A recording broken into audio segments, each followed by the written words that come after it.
when you make up with Vince in the 2000s, a lot of good stuff ends up happening for you. You go in the Hall of Fame, you know, the DVD comes out that chronicles your career, you make up with Shawn, you come back and do a WrestleMania match. Do you feel like that stuff all helped you get some peace? Yeah, that's what it all was. I remember being so angry for such a long time that to the point that I think it had a lot to do with my stroke that I had in 2002. I think I got so tense and so caught up with all that that including Owen, what happened with Owen. It was just a really heavy time for me. And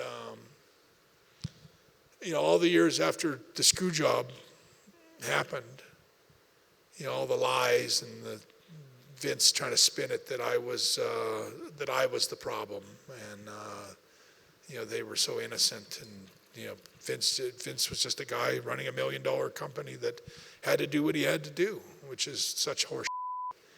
You know, the fact is that Vince was crooked as they come, and had totally no respect for his wrestlers, any of them.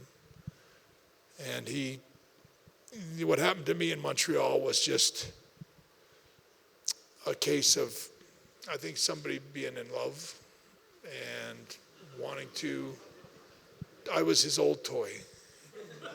You know, when they made me champion, I was Vince's favorite action figure, I think, he's like a little kid that plays with his figures. I was his star guy for a couple of minutes, and then all of a sudden it's like he wanted Shawn to be the new toy. Yeah, boy toys. Get them in any toy store. But I carried around such anger and such hard feelings.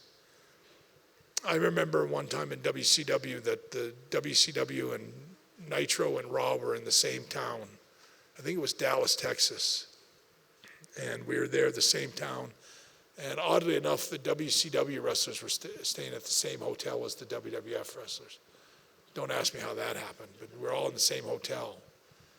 I remember I stayed in my room all night because I didn't want to find Shawn Michaels. I didn't want to walk through the lobby and see him, because if I saw Shawn Michaels, it scares me to think what might have happened.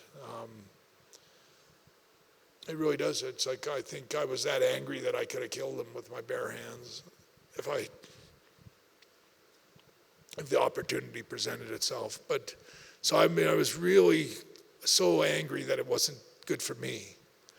And so I remember I stayed in my room the whole night. And I never even went down to the lobby or anything, because I didn't want to even see him or chance seeing him.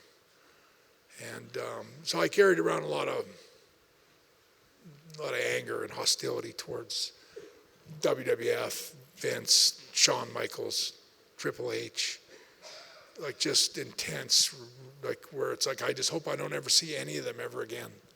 And then of course Owens passing added all that, and then my stroke. And when I had my stroke, I got more bitter and more bitter as time went. And so then you go back to, was it 2010 when I went back to WWF? Yeah. It was kind of like all I ever got asked for 8 years was whether the screw job was real, whether any of it was real, and whether I really knocked Vince out, whether it was just a storyline. And it was really hard to explain to people that it wasn't. And I found that every time I talked about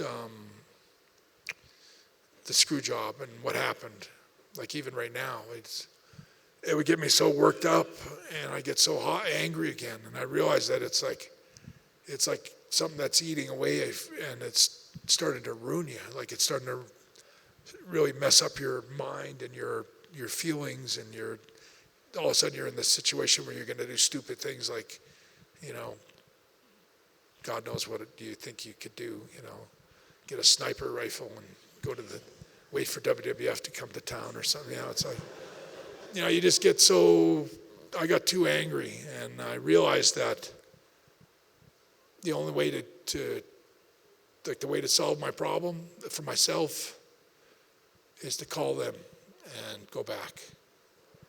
And if I can So I called WWF after Vince, because I remember watching WrestleMania. I don't know what year it was, but it was WrestleMania, and it was Vince wrestling good old Donald Trump.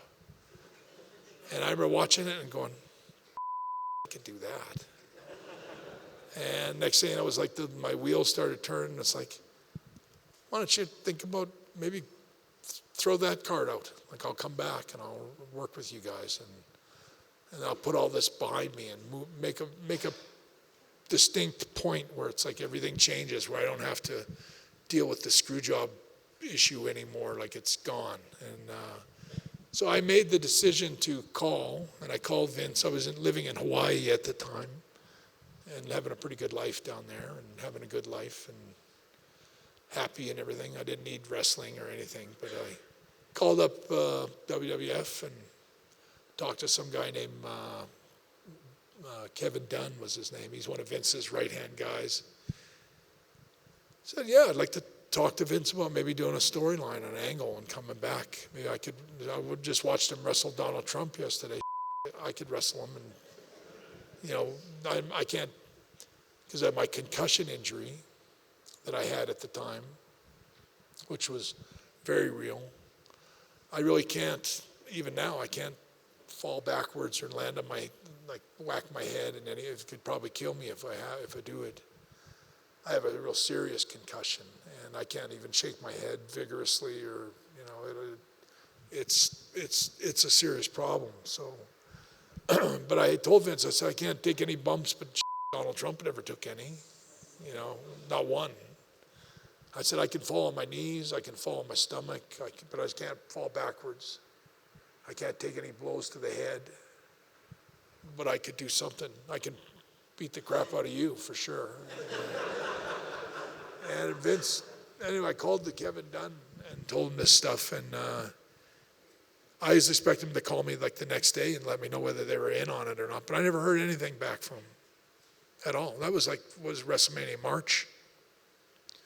I know it was like middle of July when I was flying home from Hawaii back to Calgary. Vince called me and he goes, we'd like to talk to you about doing this angle with you. And so then I flew on my way home. I stopped in San Francisco where they were doing Raw, I think in San Jose, which is about 30 miles away from San Francisco. And then I met Vince in a hotel and told him the same thing, that I can't take any falls or backwards. I can't fall backwards or take suplexes or anything like that. But I can fall down on one knee, or I can, carefully fall to the ground. I can, do certain things, but I can't whack my head ever. Not because it could cost me money or a lawsuit, or I had a settlement from Lloyd's of London. But my agreement with Lloyd's of London said I could no longer do pro wrestling, but I could do wrestling skits, wrestling sketches, and no full contact wrestling. So I'm like, what does that mean? To me it means I can go back and wrestle as long as I don't whack my head. And so that's what I presented to Vince that day at the hotel. And anyway, they didn't call me for 5 months. And they called me about middle of December and said, it's a go, and we got to do it like next Monday on Raw. Otherwise we can't do it. And so I had no preparation and had no idea that it was ever going to happen. I had floated the idea out, and they it never went anywhere. And so it was, all of a sudden I was going down to Raw, and I went out and did that whole thing with Shawn, which I was kind of happy to do. I actually wanted to bury the hatchet with Shawn so that I would know that I would never have to kill him, actually, with my bare hand. I knew that it would be better for me to make peace with this whole thing. That's my whole point, I guess, is that when you have something that weighs heavy on you a lot, I think it serves you well to find a way to make peace with it and move on, because life is too short to carry around bad will and bad feelings and anger and hostility and hate, and know that maybe you could do something really stupid where you take a sniper gun and shoot Vince McMahon at the, you never know. It's like, I think of people that lose it. I know I was working my way towards that, and it was like not a good feeling. And so when I look back on that whole angle where I fought Vince McMahon in WrestleMania, I don't know, what was it, 22 or something? 26. It was the best thing I could have ever done. Like, it was the right thing for me to do. And you know what? I kissed goodbye to all of it after that. Like, it was like wasn't the ending that I would like to have ended my career on, but it was a hell of a lot better ending than the one that Goldberg gave me. So I